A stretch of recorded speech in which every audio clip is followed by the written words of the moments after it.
Hi, this is Dinesh Gangasani. Welcome to my channel. Think about this. ఏ రాష్ట్ర ముఖ్యమంత్రికైనా ఆ రాష్ట్ర ప్రజల సంక్షేమము మరియు ఆ రాష్ట్ర అభివృద్ధి చాలా ముఖ్యంగా భావించి పనిచేస్తుంటారండి.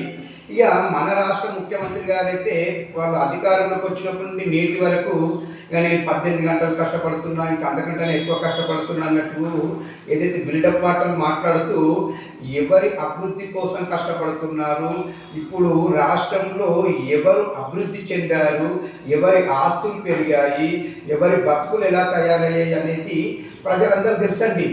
ఇక మన రాష్ట్ర ముఖ్యమంత్రి గారు ఎట్లా తయారైందంటే ఇక ఇతర రాష్ట్రాలలో ప్రచారాలు చేసుకోవడము, ప్లస్ వచ్చేసి విదేశీ పర్యటనలు పోవడము, అట్లా డబ్బు వృధా. నెక్స్ట్ ఇక ఢిల్లీ పర్యటనలు ఇప్పటికే 60 సార్లు పైచిపోయారండి. ఇంకా అది కాకుండా ఇక మన రాష్ట్రంలో గవర్నమెంట్ అభివృద్ధి పనులకు శంకుస్థాపనల కంటే కూడా ఎక్కువగా ప్రైవేట్ పనుల అభివృద్ధులకు శంకుస్థాపనలు ఎక్కువైపోయాయండి. ఒక సినిమా థియేటర్ ఓపెనింగ్కి వెళ్తారు, ప్రైవేట్ హాస్పిటల్లో ఓపెనింగ్కి వెళ్తాడు, ప్రైవేట్ స్కూల్లో ఓపెనింగ్కి వెళ్తారు. అంటే ప్రజలకు సంబంధించి అంటే గవర్నమెంట్కి సంబంధించిన పనుల కంటే ఎక్కువ కూడా దీనికి ప్రైవేట్ పనులకి ఇంపార్టెన్స్ ఎక్కువ ఉన్నట్టుగా కనబడుతుంది.